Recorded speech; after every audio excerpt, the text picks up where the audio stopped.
اهلا حبيباتي، كي راكم دايرين؟ ان شاء الله كتكونوا بخير وبصحه وعافيه. مرحبا بكم في قناتكم أميار دازاد. اليوم ان شاء الله حبيباتي مع فيديو جديد راح نشارك معكم تجربتي مع الكيراتين. يعني درتو كيراتين في الدار وراح نعطيكم كاع المراحل وكاع الاسرار باش يجيكم ما شاء الله خير ما تروحي حبيبتي تحطي دراهم كحله حمراء وخضراء كما يقولوا عند الحفافه بوريا. درك نقولوا بسم الله والصلاه والسلام على رسول الله. نبداو في الفيديو تاعنا. اول حاجه حبيباتي بديت لكم بالفطور تاعي، على بالكم راني مع صيام متقطع، كان على 9 تاع الصباح. هذا الفطور تاعي كان حبه بيض، درتها في مقله مع قطره تاع زيت زيتون وقليتها مع خبز القمح الكامل وواحده ياغورت ناتور وحبه تاع تمر 3 حبات تاع اللوز. نروحوا للغدا كنت درت سلطه، شويه تاع سكالوب، شويه يعني حبه صغيره تاع بيضراف وحبه صغيره تاع بطاطا، وعندي هنا شربه فيرميسيل درت مغرفه واحده. هذا هو بالنسبه للغدا. انا البنات انا مانيش دايره ريجيم قاسي، فهمتوا؟ انا دايره شغل ناكل اكل صحي فقط، يعني مش يدخلوا ليا هنايا الكربوهيدرات راها بزاف ولا حاجه. الكربوهيدرات ماهاش بزاف، كاينه غير شويه تاع فيرميسيل وشويه تاع بطاطا فقط، اما الشيء الاخر كامل تقدروا تاكلوه عادي بكميه اللي حبيتوها. انا هنايا يعني بعدت على الحلويات، السكريات، النشويات بصفه عامه، المشروبات الغازيه، الحلويات يعني بكاملها. للعشاء البنات كما شفتوا درت واحد الطون ليا وللزوج، ودرت زوج حبات تاع بيض ليا تاني كوليه، ودرت خيار وطماطيش فقط. بما انه الصباح كليت نشويات، في الليل ما ناكلش يعني نهائيا الخبز القمح الكامل ولا كسره والو. دركا نروحو حبيباتي تجربتي مع الكيراتين. كنت درته في الدار، يعني النتيجه كانت ما شاء الله خير ما تروحي تحطي مليون ولا 2 ملايين عند الحفافه وما تخدمهلكش ما نطع مليح. خدميه وحدك في الدار بصح خدميه بطريقه احترافيه. والبنات حبيباتي ركزوا معايا مليح، اش غادي نقول لكم درك. انا ماني حفافه ما والو، قالك سال المجرب وما تسالش الطبيب، يعني انا غادي نعطيكم تجربتي كيفاش فوتها.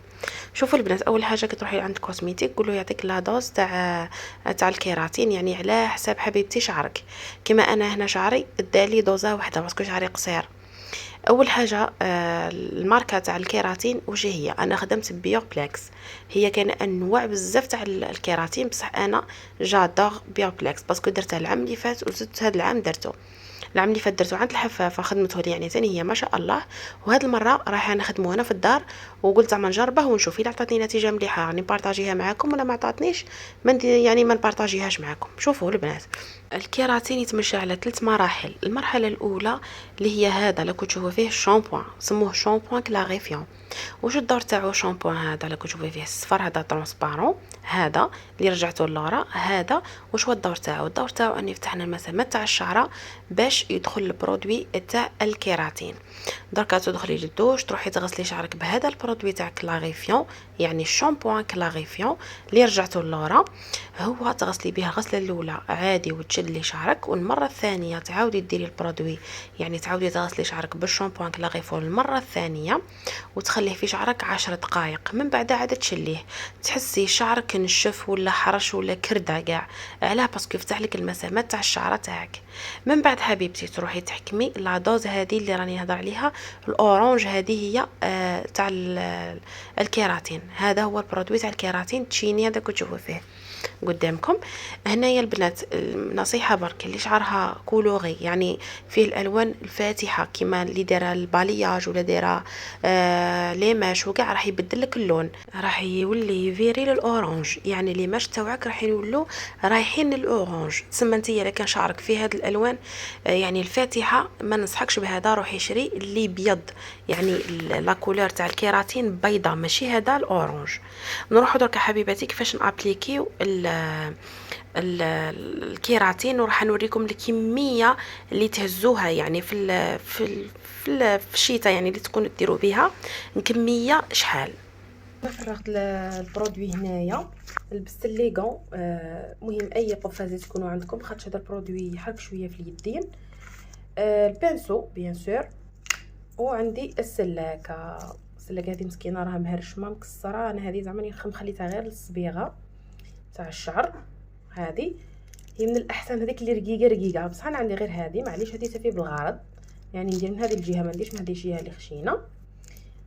وراح نبدا نابليكي. هنا راح نوريكم البرودوي قداش تهزوه في كل خصله.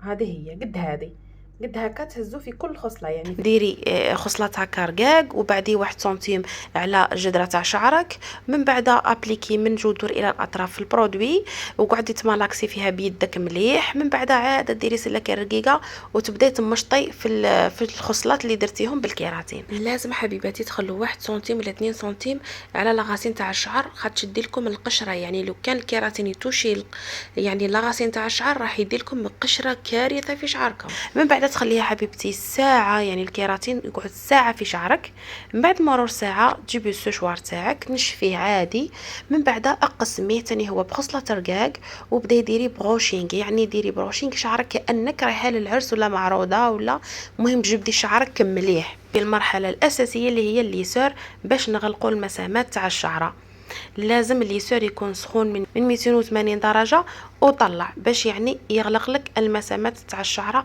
ويثبت لك الكيراتين في الشعر. وتبداي تشوفي تبداي تطلعي يعني في هذيك في الجذور، يعني ديري 10 مرات، يعني واحده زوج ثلاثه اربعه كما راه واضح في الفيديو، من بعد تزيدي تهبطي وتزيدي. هنا البنات لازم تستعملوا السلاكه، انا هنا السلاكه كانت مودره ما باش نديروها لي الاولاد، حقيقه كانت تلعب بها بنتي، من بعد لقيتها يعني حتى كي جيت نابليكي باش لقيتها. وتقعدوا ديروا كما راكم تشوفوا، يعني تجبدوا بالخصله رقيقه كما راه واضح في الفيديو. لازمكم السلاكه خاطش يحرككم بزاف في يدكم، لازم السلاكه منها شعرها تتسلك ومنها نتوما ما تتحركوش في يديكم. هنايا تبداو ديروا كيما هاك، يعني تبداو تحسبوا يعني في كل شعره شحال درتو من خطره، 10 مرات، يعني كل شعره روحوا وتجيو عليها 10 مرات كما راه واضح في الفيديو. وخصوصا عند الجذور كما كتشوفوا اكدوا لي تما باش ما يبقاوش، يعني الا كان شعرك مجعد يعني كما نقولوا حنايا يولي ليس، خصوصا في الجذور، يعني عند الجذور اكدوا ثم، يعني كما قلت لك حسبي 10 مرات وانت ديري هكا في اليسار، من بعد عاده هبطي من تحت. اذا حبيباتي هكذا كملنا مع الكيراتين، غادي تقعدي به 3 ايام باش تدوشي، يعني نهار الاول اللي درتي فيه البرودوي هكا درتي اليسار، نهار الثاني تانيك عاودي له اليسار، ونهار الثالث عاودي له اليسار، ومن بعد كينا عاد دوشي. كي تدوشي حبيبتي جيبي هذا البرودوي اللي هو الفيكساتور، ها هو قدامك، هذا هو حبيبتي الفيكساتور، هذا هو اللي حيفيكسي لك الكيراتين في شعرك، يعني تغسلي شعرك بالفيكساتور ما تغسليش بالشامبو. من موراها يعني غدوه من داك الليلي وكاع نورمال غسلي بالشامبو بيان سور يكون سون سولفات، ميم سيروم تاع شعرك يكون سون سولفات، يعني اي حاجه تبغي تدخليها في شعرك يكون بدون ماده السلفات، فهمتي حبيبتي؟ ومن بعد حبيبتي لازمك يعني كي ديري كيراتين لازم كل ما تخرجي من الدوش لازم تنشفي شعرك، ماشي تقولي راه الصيف وكاع خليه نتبرد، لا، بغا الصيف بغا الشتاء لازم كي تخرجي من الدوش تنشفي شعرك مباشره بالسشوار.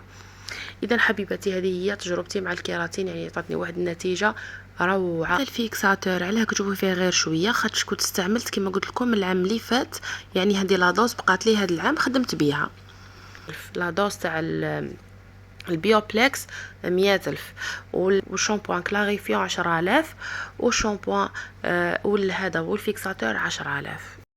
ودرك يا حبيباتي راح نديكم معايا لاصال ملي تريني ولدي وكاع، يعني يضيفوا ليهم معايا شويه وكاع. المهم درك نقول لكم ما تنسونيش برك بجيم وتعليق شباب كيما العاده، ونتلاقاو ان شاء الله في فيديو جديد مع وصفه جديده ولا روتين جديد، ومع السلامه.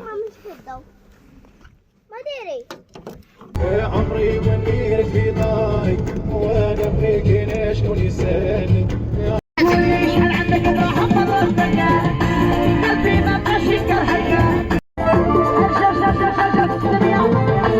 يا دي تخرب لي في العمر يا نحمر نقبل يا